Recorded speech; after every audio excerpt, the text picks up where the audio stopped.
Good morning, everyone. I am ready for morning exercise.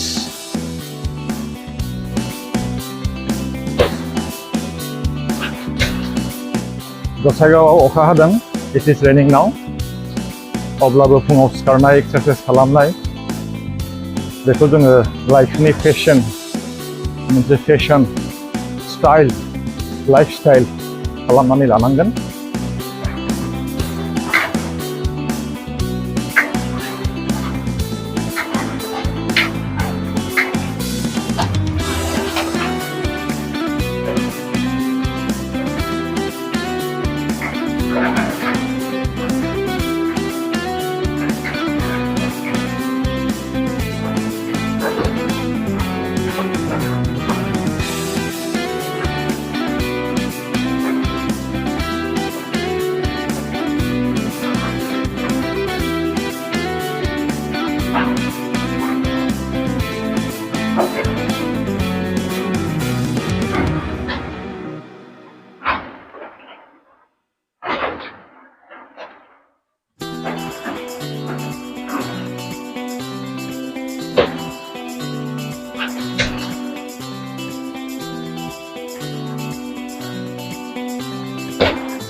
Exercise खालामोब्ला happy hormones release जायो आरो जोंनि बडिया फ्लेक्सिबल थायो.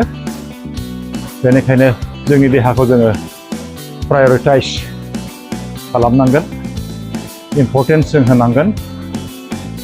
जोंनि देहाया जुदि मोजां थायाब्ला जेसेबांखि धन सम्पति थाया मानो जों गोजोननाय नङा.